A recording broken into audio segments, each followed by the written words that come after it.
Em plano 2024, ano das Olimpíadas, e você ainda usa a opção de remover hardware com segurança para tirar o seu pendrive? Tá brincando comigo, pegadinho? A tecnologia evolui constantemente, mas certos hábitos são difíceis de mudar.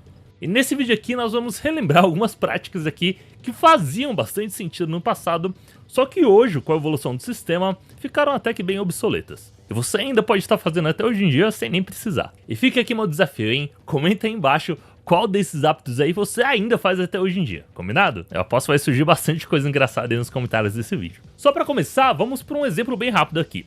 Em plano 2024, ano das Olimpíadas, e você ainda tem marca d'água de ativação no seu Windows. Bom, felizmente nosso apoiador de hoje pode te ajudar nisso. As ofertas da Kissfm.com desse mês já estão valendo, e lá você pode adquirir licenças de Windows e Office por um precinho bem bacana.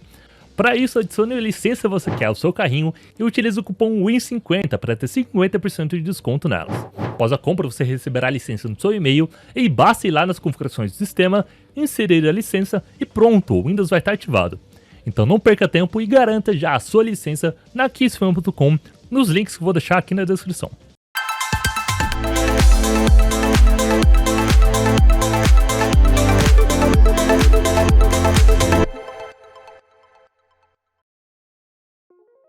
Pessoal, para esse vídeo aqui eu até separei algumas coisas, mas eu também pedi a ajuda de vocês lá na aba da comunidade aqui no canal, sugestões de coisas comuns que não precisam, mas ainda tem pessoas que fazem hoje em dia. Por exemplo, o Rodrigo Ribeiro comentou sobre o que eu falei no comecinho aqui, sobre remover o hardware de segurança para tirar um pendrive do computador. Isso é um ótimo exemplo que até eu me pego fazendo de vez em quando aqui. Essa opção aí surge sempre que você tem qualquer dispositivo conectado ao seu computador, tá? Seja um pendrive, um HD externo, celular ou coisas assim. Antigamente se criou um hábito aí de que sempre que você precisa remover esse dispositivo, você precisa vir aqui primeiro nessa opção e só quando o Windows notificar que é seguro remover o pendrive, você pode desplugar ele e se você não fizer isso, você pode queimar o seu pendrive.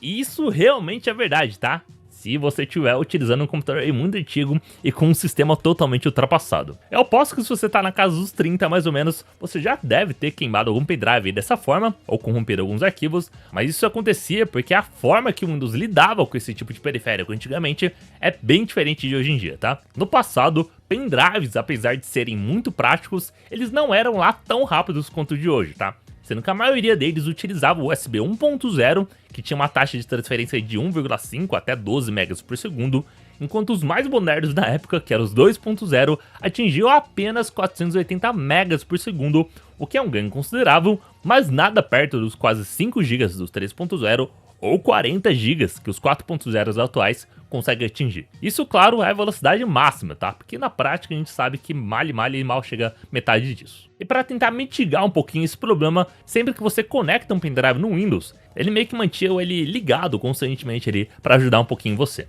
Para você entender melhor como isso funciona, imagine que seu pendrive fosse, por exemplo, um navio e o seu PC é uma ilha, tá? Ao chegar nessa ilha, o navio começa a descer a ponte para carregar ou descarregar o que tem dentro dele. E perceba o quão lenta é a descida dessa ponte, tá? Isso aqui é bem importante. Mas nesse exemplo, não se sabe exatamente quando você vai precisar ter acesso a esse navio novamente. Portanto, a ponte vai ficar sempre abaixada ali para ficar sempre pronta para utilizar. Isso no Windows seria como se o pendrive estivesse sempre em constante conexão e funcionando no computador, deixando ele sempre preparado ali para ser usado a qualquer momento. Então, quando a gente usa aquela opçãozinha ali de remover hardware de segurança, o que acontece é que esse nosso, entre aspas, navio aqui vai recolher a ponte para que nenhum estrago seja feito. Se a gente não fizer isso, o que pode acontecer é que o navio vai sair ainda com a ponte abaixada, o que pode danificar ela ou então até causar perca de dados, principalmente se alguma informação ainda estiver sendo transferida nesse intervalo. Mas hoje em dia, como não só os pendrives, mas todo o sistema e o computador em si são muito mais rápidos, isso não é mais necessário, tá? No mesmo exemplo do navio aqui, mas agora com um ambiente mais atual, o navio ainda vai chegar até a ilha e vai transferir as informações, ele já vai recolher a sua ponte, mas ainda vai ficar por ali, tá? Se for necessário transferir mais coisas, ele simplesmente abaixa a ponte rapidamente, transfere tudo e depois recolhe novamente, ficando preparado para ser removido sem problemas a qualquer momento, já que essa ponte pode ser acionada quase que instantaneamente hoje em dia. E a gente pode até confirmar isso aqui na prática no Windows, se liga só. Se a gente conectar um pendrive e ir ali na opção de gerenciador de discos e abrir as propriedades do pendrive e depois ir na aba de políticas, podemos ver que a opção padrão é a de remoção rápida. E ela diz exatamente isso, que não é mais preciso desconectar o dispositivo com segurança quando essa opção estiver ativa, enquanto a opção de melhor desempenho era a opção padrão antigamente, até que a atualização de outubro de 2018 do Windows 10 mudou para essa opção padrão que nós temos hoje em dia. Então sim, você não precisa mais remover dispositivos de segurança hoje em dia, tá? Pode ficar tranquilo quanto a isso. Claro que assim, se você tiver ali 5 segundos do seu dia sobrando e tiver a oportunidade de ir lá e clicar em remover com segurança, garantia nunca é demais mesmo, como tudo nessa vida, nada é 100% garantido, não custa nada você ir ali se prevenir um pouquinho. Você só não tem uma necessidade mesmo, como era no passado, beleza? O Wesley mandou 3 hábitos aqui de uma só vez, ó. O primeiro é digitar o endereço do Google na barra de endereço para depois fazer uma pesquisa, e detalhe que ele colocou até o www ali no exemplo. O segundo é sobre não utilizar o atalho Windows V, e o terceiro é de ainda utilizar o painel de controle antigo. Então vamos lá, vamos por partes, tá?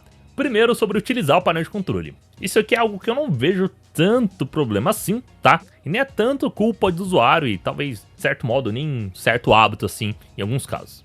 Eu acho que a maior culpada disso aqui é a Microsoft por ainda manter o painel de controle antigo no Windows, mas existe um motivo para isso, tá? Até já falei alguns vídeos aqui, mas não tem problema a gente repetir aqui nesse vídeo. Que é justamente que o hábito tem muito a ver com isso aqui. Por mais que tenha muita gente nova e mais habituada aqui a utilizar os recursos modernos do sistema para configurar tudo, também existem muitos profissionais mais velhos do mercado de trabalho e que são extremamente competentes no que fazem. Então imagina que você tem seus 40, 50, 60 anos, mas está com a saúde em dia e já tem um cargo ali bem elevado ali em uma grande empresa de desenvolvimento de sistemas, por exemplo. Você não vai querer ter que reaprender a configurar o Windows só porque a Microsoft ele resolveu de uma hora para outra, queria mudar todas as opções do painel de controle antigo para o painel de configurações novo, certo? E por mais que no novo seja realmente mais fácil de encontrar as coisas e mais prático de gerenciar a maioria delas, tem sim uma curva de aprendizagem ali, por menor que ela seja, e é contra-intuitivo ali para muita gente que já está acostumada ao painel de controle antigo. E é exatamente por isso que a Microsoft está migrando aos pouquinhos ali, bem passo de formiguinha mesmo,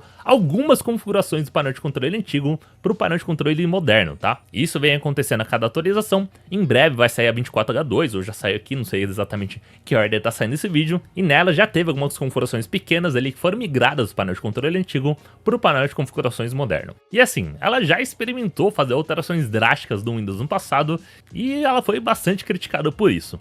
Então ela tá fazendo totalmente o contrário agora, ela ainda está mudando as coisas, atualizando, modernizando vários processos, mas de forma bem mais lenta, tá? O painel de controle antigo vai sim morrer um dia, mas esse dia ainda vai demorar um pouquinho para chegar, tá? Já o uso do atalho Windows V realmente é algo que ainda não se popularizou tanto quanto eu acho que deveria, mas estamos no caminho para isso acontecer. Para quem não sabe, ele aciona o histórico de área de transferência do Windows, que é realmente bastante útil aí no dia a dia, tá? Sabe quando você copiou alguma informação e pouco tempo depois você copiou uma outra informação diferente, mas você se esqueceu de colocar aquela informação anterior em algum lugar que você precisava e você já não tem mais ela disponível para copiar novamente? Então, esse atalho Windows V resolve justamente esse problema, tá? Tudo que for copiado durante o dia vai ficar nessa lista aqui para você acessá-lo novamente quando você precisar. Basta segurar a tecla Windows e pressionar a tecla V do seu teclado. E ok, sinceramente eu não acho que é um atalho que vai ser utilizado ali várias vezes ao longo de um dia no trabalho. Mas com certeza é algo que você vai precisar em algum momento e conhecer que ele existe com certeza vai te ajudar uma hora ou outra. Inclusive eu já mostrei aqui no canal um outro aplicativo que traz uma alternativa muito melhor e mais robusta do que essa opção nativa do Windows. Quem quiser ver eu vou deixar o link aqui no card e também na descrição. Já a terceira sugestão dele ali foi de digitar o endereço do Google para entrar no Google e então fazer sua pesquisa. Realmente é uma coisa que apenas hábito mesmo e costume justifica, não tem nenhum outro motivo para fazer isso. Tu usa 1% do cérebro. Pesquisou Google no Google. Eu pesquisei Google no Google, vou pesquisar agora. Teoria do cérebro.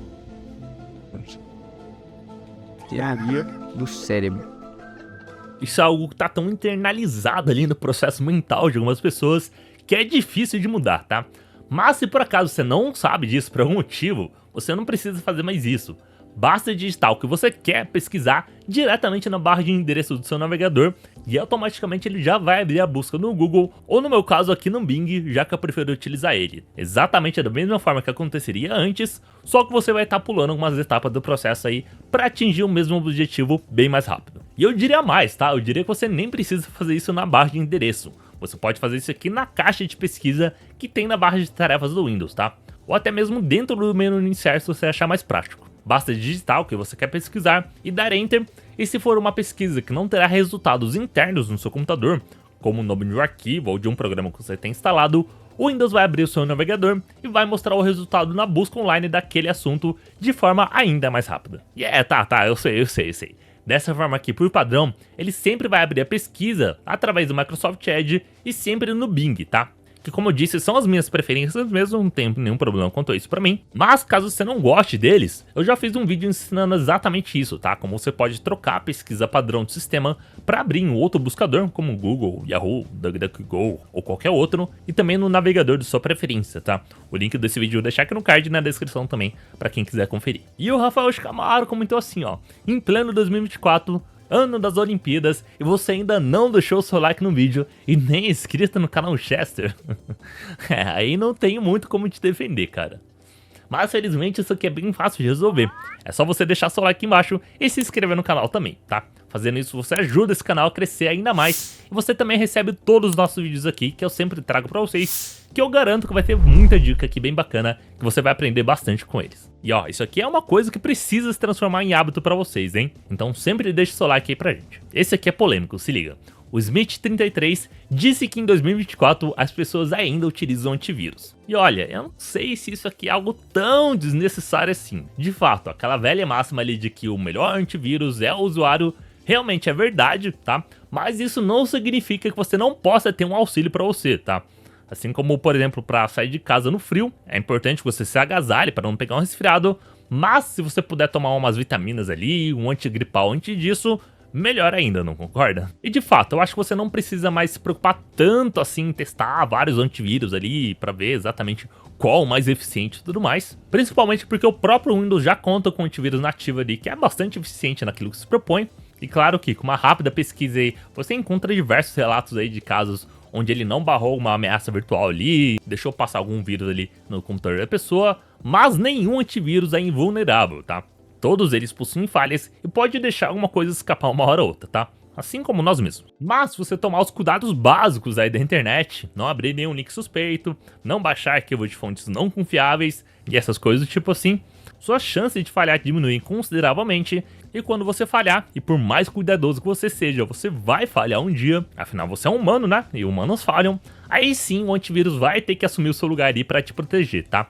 E com um pouco de sorte, a ameaça que tentar te atacar será detectada por ele, e aí sim você vai estar protegido. Vai ser muitas vezes se tanto você quanto o antivírus não identificar essa ameaça, tá? Aí sim não tem o que fazer, é o universo falando que chegou seu dia e hoje você vai se dar mal um pouquinho. E antivírus hoje em dia não são apenas antivírus, tá? Como os sistemas têm se tornado cada vez mais seguros e consequentemente as ameaças têm se tornado cada vez mais eficientes, envolvendo inclusive engenharia social, uso de inteligência artificial para se passar por outra pessoa, várias técnicas cada vez mais difíceis de serem detectadas por simples robozinhos ali de antivírus, as principais empresas de proteção de dados como Kaspersky, o Node32, Norton, AVG e vários outros por aí, entregam não apenas o antivírus em si, como também várias ferramentas como gerenciadores de senhas, VPNs, detecção de vazamentos de dados na Dark Web e várias outras ferramentas para complementar ainda mais sua segurança. Claro que tudo isso aqui tem um custo extra, tá? Empresas que levam a sua segurança a sério cobram um pouquinho por isso aqui e cabe a você avaliar se vale a pena ou não contratar esse tipo de serviço. Mas dizer que em pleno 2024 um antivírus é completamente desnecessário, eu acho que é uma afirmação um pouquinho incorreta aqui e meio exagerada em alguns casos, tá?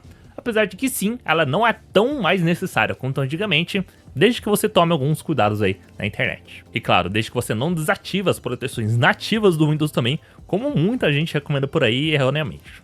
E agora vamos para o nosso último hábito desse vídeo aqui, mas assim galera, vai ser o último só porque não cabe tudo nesse vídeo, tá? Muita gente deu várias outras sugestões aqui, eu consegui até pensar em mais ou menos umas outras 10 aqui, mas se fosse listar tudo nesse vídeo aqui, ia dar um vídeo de mais de 1 hora e ninguém ia assistir. Então se vocês gostarem bastante desse vídeo aqui, engajaram bastante e pedir aqui nos comentários, eu posso fazer uma parte 2 aqui com outras coisas, beleza? Vai depender totalmente de vocês. Mas o último aqui de hoje é sobre utilizar softwares de terceiro para instalar ou atualizar drivers. Essa foi uma sugestão de exemplo que eu dei lá na aba da comunidade e muita gente pediu para explicar melhor essa história aqui, porque elas não sabiam como atualizar os drivers corretamente. E assim galera, não tem nenhum problema você utilizar um software para isso, tá? Na verdade, até é recomendado que você utilize. O que você não pode é utilizar softwares de terceiros. E quando eu digo softwares de terceiros, é utilizar softwares que não são o que a sua fabricante recomenda para o seu hardware. Por exemplo, se você tem um notebook da Dell, você tem que utilizar o software que a Dell disponibiliza no site deles para gerenciar isso, tá? Você não pode, por exemplo, utilizar um software genérico como um Driver Booster, Driver Max e vários outros aí que são bem populares, mas podem acabar prejudicando o seu equipamento. O próprio Windows mesmo já consegue puxar vários dos principais drivers aí de forma automática do Windows Update, tá? Principalmente em hardwares mais modernos, mas se você puder utilizar o software que a fabricante do seu equipamento fornece, acaba sendo bem melhor, tá?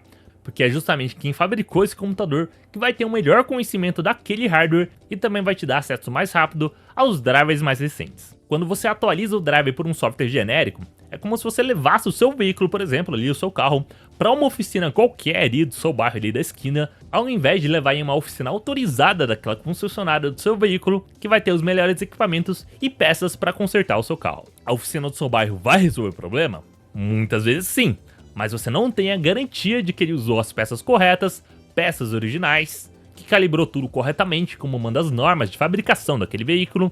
E aí depois mais pra frente pode dar problema de novo, até um problema mais grave, e aí é culpa de quem?